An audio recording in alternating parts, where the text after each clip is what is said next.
Software change management. अब 5th unit का अगला टॉपिक है हमारा सॉफ्टवेयर चेंज मैनेजमेंट। तो देखिए सॉफ्टवेयर चेंज मैनेजमेंट होता क्या है, इसकी क्यों जरूरत है एंड ये किस तरह की एक प्रोसेस है जिसे कि हमें पढ़नी है। तो देखिए software change management is the process of requesting, evaluating, approving, implementing and tracking changes made to software in controlled manner.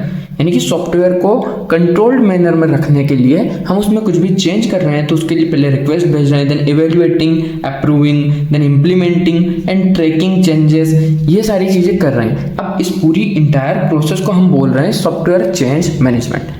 यानी कि कुछ भी चेंज कर रहे हैं उसका पूरा हिसाब किताब रख रहे हैं हम, यानी कि पूरा मैनेजमेंट कर रहे हैं, तो वो हमारा आता है सॉफ्टवेयर मैनेजमेंट के अंदर। देखिए अब बहुत ही इजी तरीके से आप समझ पाएंगे कि सॉफ्टवेयर चेंज मैनेजमेंट एक्चुअल में है क्या, मैं क्या बोलना चाह रहा हूँ। सो देखिए, it ensure that every change is properly reviewed before it is applied. ये लाइन हो गई। देन इसके बाद आप देखिए so steps in software change management. अब पहली स्टेप आती है चेंज रिक्वेस्ट। यानी कि कुछ भी चेंज करवाना हो तो सबसे पहले हम रिक्वेस्ट भेजेंगे। हमारा एक वर्किंग सॉफ्टवेयर है, उसमें हमें कुछ चीज़ें चेंज करवानी है तो हम बोलेंगे भाई ये चेंज करना है, इसके लिए हमने रिक्वेस्ट भेजी कि हमारा जो हेड है हम उसे रिक्वेस्ट भेजेंगे कि भाई ये चेंज कर दो। A request for a change is submitted, request को सबमिट कर लिया गया। Then impact analysis. अब हमने रिक्वेस्ट भेज दी चेंज के लिए, तो अब उससे क्या इम्पैक्ट होगा, यानी कि अगर हम सॉफ्टवेयर में चेंज कर रहे हैं तो उससे क्या इम्पैक्ट होगा, वो चीज़ें देखेंगे हम इम्पैक्ट एनालिसिस में। The effect of the change is analysed, यानी कि उसे एनालाइज करेंगे। देन अब हमने एनालाइज कर लिया कि ये चेंज की रिक्वेस्ट हो गई, एनालाइज कर लिया, अब उसे अप्रूवल देंगे। अगर हमें सही लगा तो हम उसे अप्रूव कर देंगे। The change is reviewed and approved, यानी कि हमारा जो हेड है, हमारा जो मैनेजर है, वो उसे रिव्यूड, उसे फिर से देखेगा, अच्छे से चेक करेगा। अगर उसे लगा कि हाँ ठीक है तो उसे अप्रूव कर देगा। देन उसके बाद अब अप्रूव्ड हो गया, देन उसके बाद बात आती है इम्प्लीमेंटेशन की।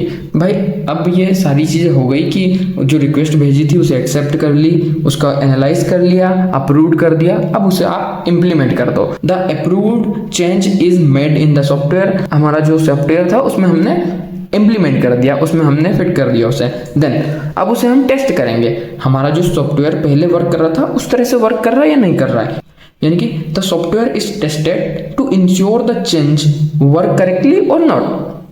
यानी कि हमने जो चेंज किया उसके कारण ऐसा तो नहीं कि हमारा जो सॉफ्टवेयर था वो काम करना ही बंद कर दे या फिर सही से वर्क ना करे, तो वो चीज़ें। देन इसके बाद बात आती है डॉक्यूमेंटेशन की। अब जो चेंज किया है उसका कोई रिकॉर्ड भी तो रखना पड़ेगा ना कि भाई हमने इस टाइम पे ये चेंज कर दिया था, इसके कारण कुछ गड़बड़ तो नहीं हो रहा है। तो all changes are recorded for future references, यानी कि फ्यूचर में इन चीज़ों का रेफरेंस ले सके कि हमने इन चीज़ों को पहले ही चेंज कर दिया था तो अब और कुछ चेंज करके देखें, तो वो चीज़ें हैं यानी कि सॉफ्टवेयर चेंज मैनेजमेंट के अंदर। सो आई होप आप लोगों को ये सारी स्टेप समझ में आएंगी। बहुत ही इजी सी चीज़ है कि अगर हमें कुछ भी चेंज करना है तो पहले रिक्वेस्ट भेजेंगे, अगर वो सबमिट हो गई तो क्या करेंगे, उसे एनालाइज करेगा हमारा टीम हेड। अब उसका इम्पैक्ट एनालाइज करेगा कि इससे क्या फर्क पड़ रहा है, अब इससे क्या फर्क हो रहा है। अगर उसे लगा कि हाँ ये ठीक है, सही वर्क करेगा, तो उसने अप्रूव कर दी। अब अप्रूव कर दी यानी कि उसे पूरा देख लिया, चेक कर लिया, अप्रूव कर दी। Then implementation. अब हम उसे इम्प्लीमेंट कर देंगे जब अप्रूव्ड हो गई तो। अब इम्प्लीमेंट कर दिया, अब सॉफ्टवेयर पहले जैसे वर्क कर रहा है या नहीं कर रहा है, उसके लिए हम टेस्टिंग कर लेंगे। अब टेस्टिंग हमने कर ली, लेकिन हमने क्या चेंज किया उसका रिकॉर्ड भी तो देना होगा हमें, तो उसके लिए हम उसे उस डॉक्यूमेंटेशन में उसका रिकॉर्ड फ्यूचर रेफरेंस के लिए रिकॉर्ड भी मैच करके रख लेंगे। बस इतना ही हमारा सॉफ्टवेयर चेंज मैनेजमेंट। अब इसका एक एग्जांपल देख लेते हैं जिससे कि और अच्छा क्लियर हो जाए।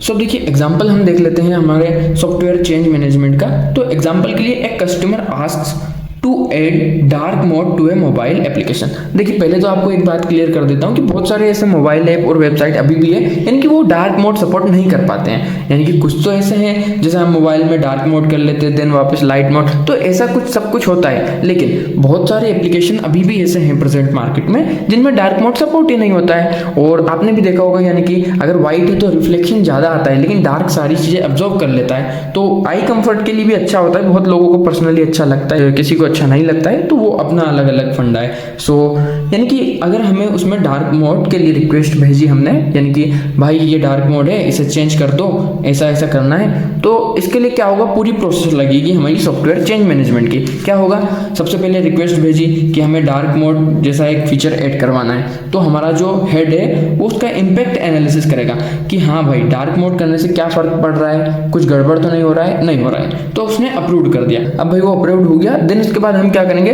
उसमें इम्प्लीमेंटेशन करेंगे, यानी कि डार्क मोड को इम्प्लीमेंट कर देंगे हमारी वेबसाइट में। अब हमारा एप्लीकेशन जो है मोबाइल का, उसमें हमने इम्प्लीमेंट कर दिया, देन अब हम उसे चेक करेंगे कि हमने जो इम्प्लीमेंटेशन किया उसके कारण ऐसा तो नहीं कि जैसे वर्क कर रही थी या नहीं कर रही थी, जो भी है तो डार्क मोड से कोई ज़्यादा फर्क पड़ नहीं रहा है। तो टेस्टिंग में हमने उसे वापस बोल दिया कि हाँ हम, यानी कि हमें ग्रीन फ्लैग मिल गया कि हाँ ठीक है चल रहा है। एंड देन उसके बाद हम डॉक्यूमेंटेशन, अब डॉक्यूमेंटेशन में हम ये रिकॉर्ड रखेंगे कि हमने इस टाइम पे ये चेंज किया था, डार्क मोड जो भी है मोबाइल ऐप में हमने चेंज किया था।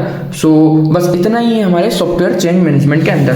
सो आई होप आप लोगों को ये सारी चीज़ें समझ में आई होंगी, and thank you for watching this video. मिलते हैं अगली वीडियो में।